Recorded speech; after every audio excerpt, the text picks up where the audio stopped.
Hey, Pastor Steve Waldron here. We're going to be comparing two of the nicer Bibles currently in print.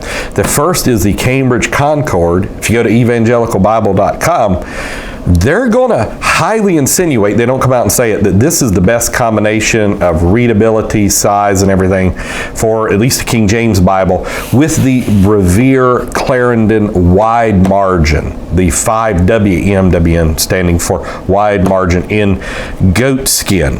And so they're going to be published by two different publishers, Allan, Cambridge. Both are considered premium Bible publishers. Now, I will say this, and Cambridge gets a lot of their premium Bibles done by Youngblood, so does Allan. But normally Allan is considered a little more handcrafted. But I may do a few videos on just some nicer Bibles like this and comparing them. I've done all of these individually, you know. So this is black goatskin leather. I really appreciate the new box by Cambridge, the clam skin. It looks a lot better than their blue box. Now their box 2 boxes ago was elegant, like with an old picture of Cambridge on there. But this is maybe to me their best box. I mean, it's just good. And 4 centuries of craftsmanship. I talked to the Cambridge representative one day, and he said, do you know why we still publish Bibles? And I said, why? He said, because in some date in the 1500s, it may have been 1598 or something, he said the king, maybe it was longer than that, because that would have been Elizabeth, said the king told us to publish Bibles, and they've never told us to stop. So there was a time in like the 80s and 90s, they said they were only selling 400 to 500 Cambridge Bibles a year. And it didn't matter if they were a losing proposition, nobody was buying them. They had to do it because when the king said do it, you do it till he says stop. Kind of reminds me of like Acts 2:38, Matthew 28:19, you know, the king said, preach Acts 2:38, do it till he says stop. He hadn't told us to stop yet. So Matthew 28:19 is perfect fulfillment. Acts 2:38 is perfect fulfillment of Matthew 28:19 is why I mentioned that. So the first thing you're going to notice is size. Now, you could say it's a little bit of an unfair comparison for whatever you're looking for. And the reason is because this one is built to write in, the Allan, the Brevier, and this one is built just more for carryability and study. Now I remember even back in the 1980s, I'll let you look at the headbands and tailbands where I'm saying that. I appreciate Brother Mallory going in.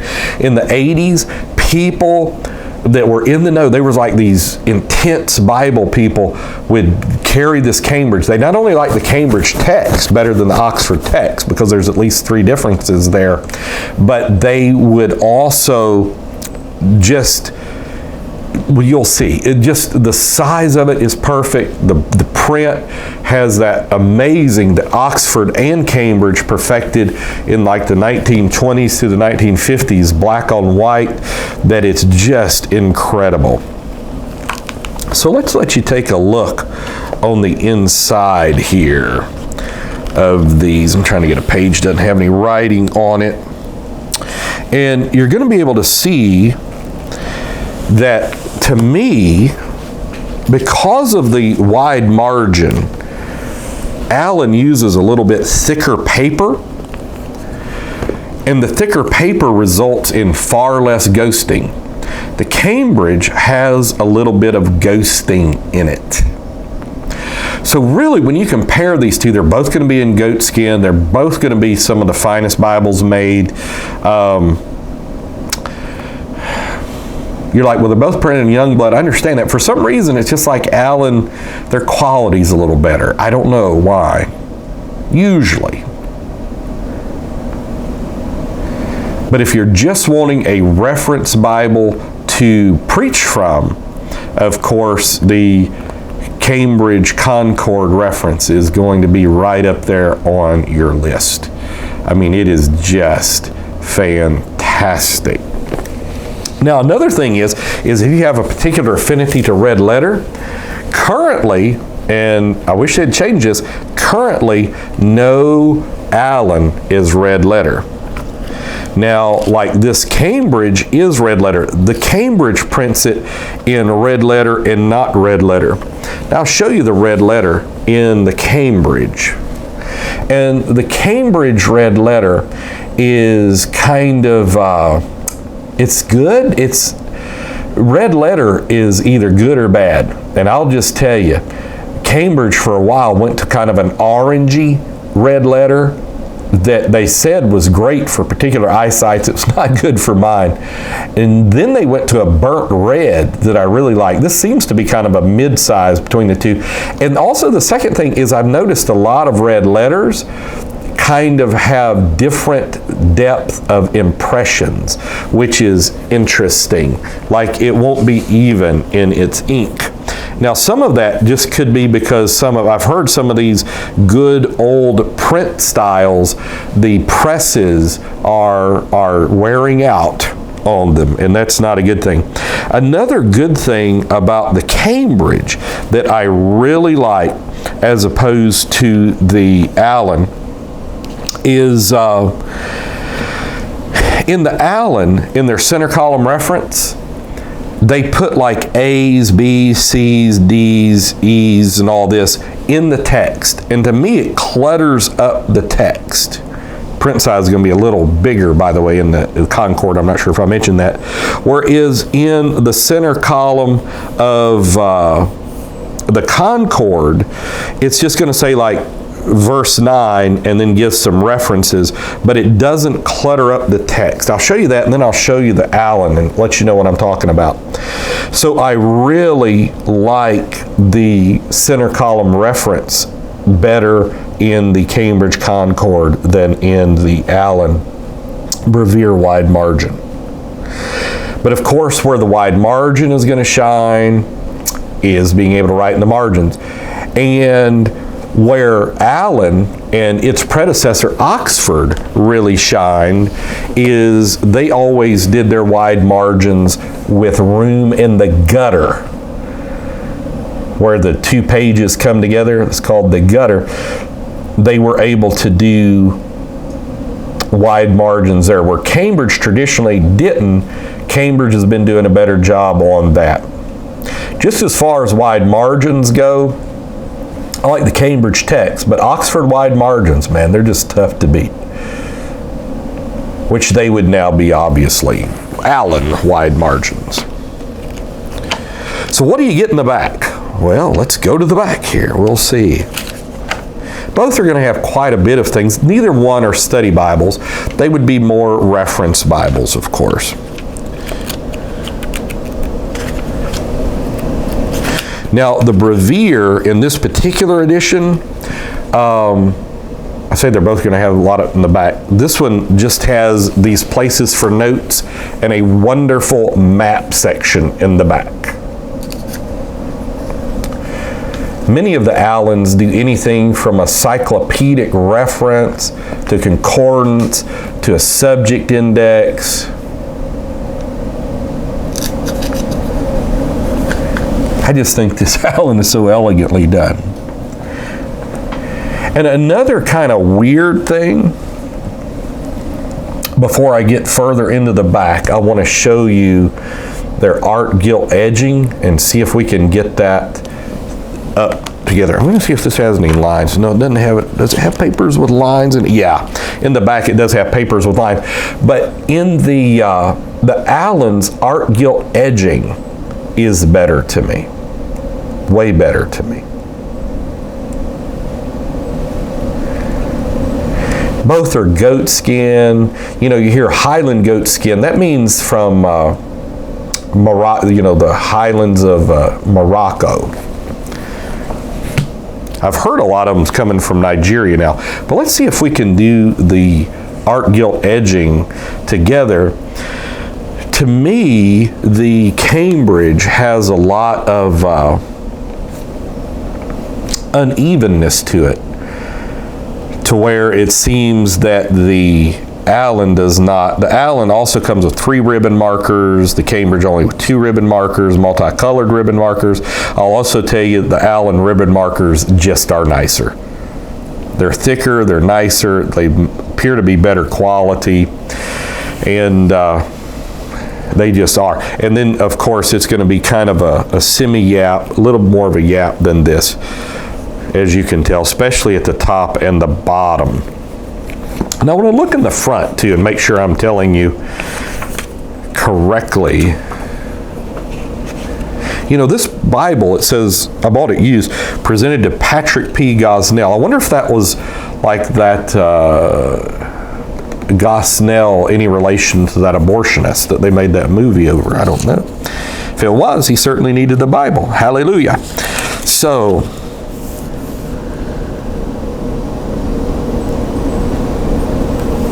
printed and bound in the Netherlands.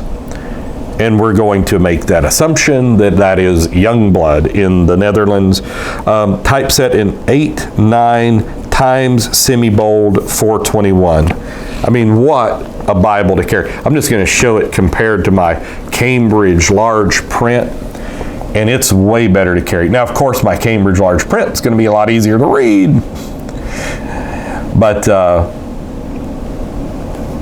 it is just, I'll show you the thickness of it compared to, it is just a joy to carry. A Cambridge. I used to preach out of a Cambridge Concord for a while. And then I went to the Cambridge large print, have not looked back, read out of the Cambridge large print a lot, memorize out of the Cambridge large print a lot.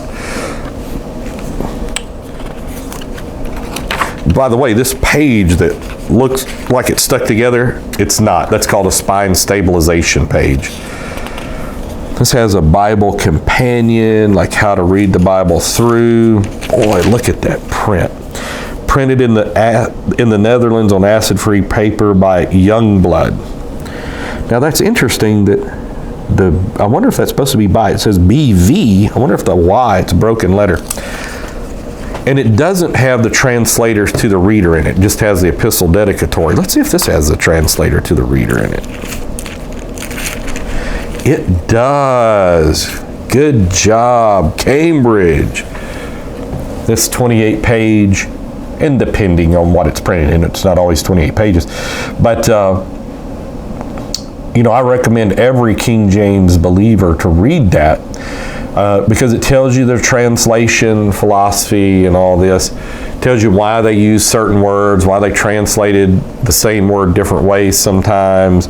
Also says that their quest was a perfect Bible, a Bible not to be justly accepted against, because of course the Catholics, I mean, this was a life and death struggle back in those days, if you study the history, trying to kill them, saying, how can you build something on an imperfect thing? You have to have the historicity of the church and apostolic succession here.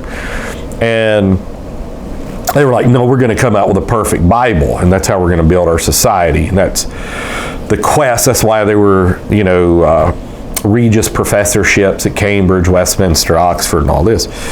And it also has good Allan maps. So this has 15 maps in the back as well. You know, I probably like the Oxford maps better. Make sure this also has a 128-page Bible dictionary.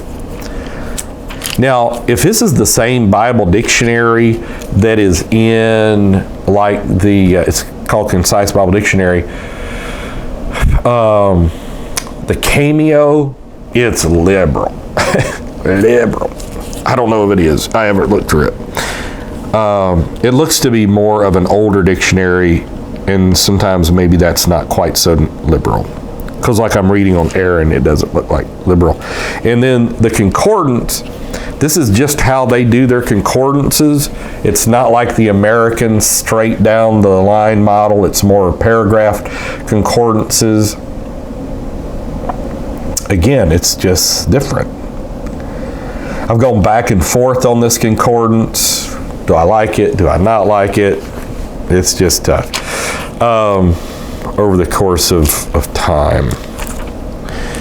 Concordance, see if it's got anything else besides, yeah, it's got a glossary, which now a lot of Allan Bibles will have a glossary. This particular Brevier Clarendon does not.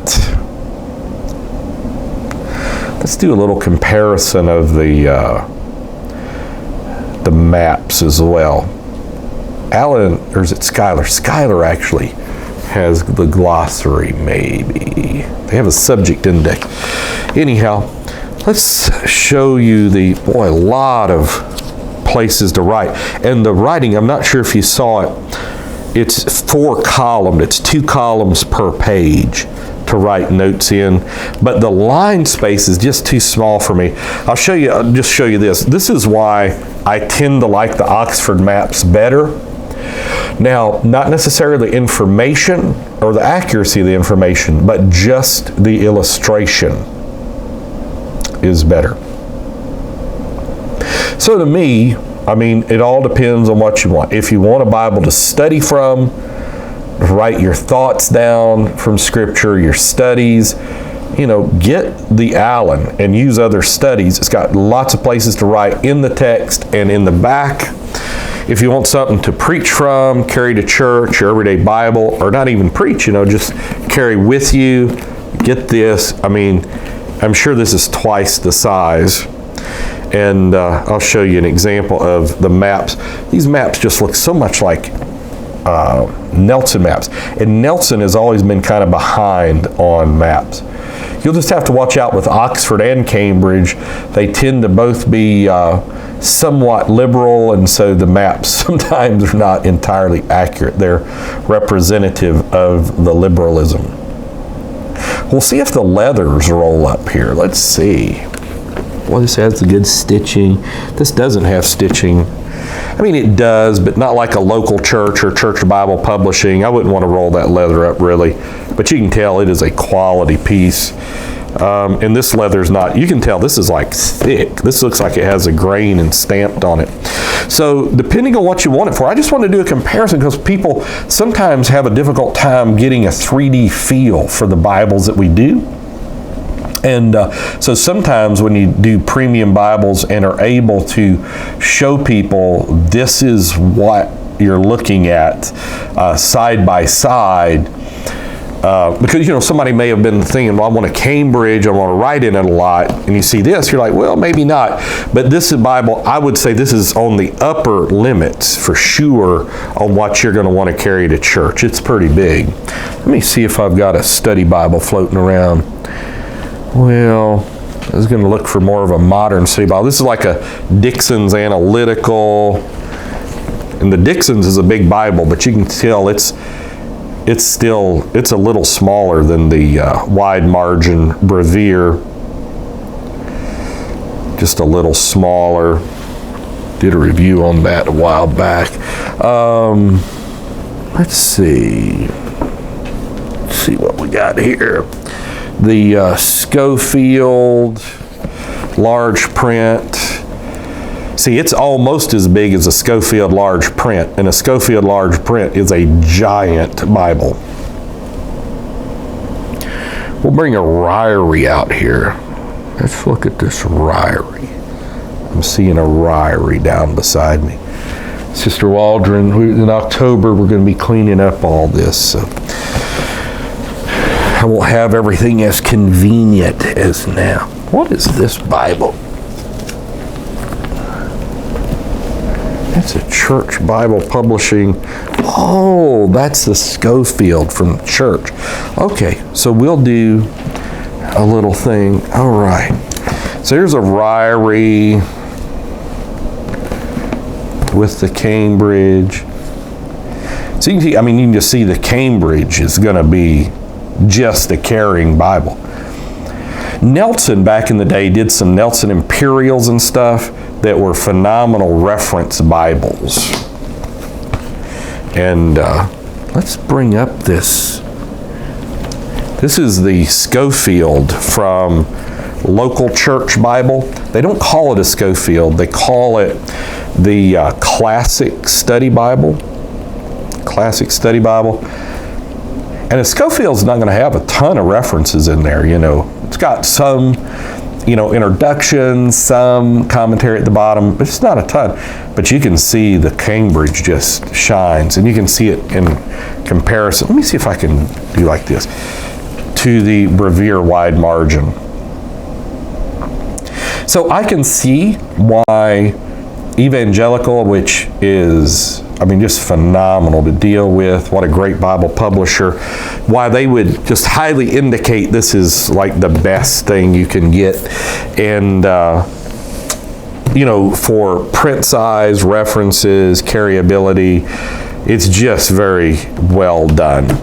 But I love the other one as well. It's very good too. So God bless. Talk with you later in Jesus' name.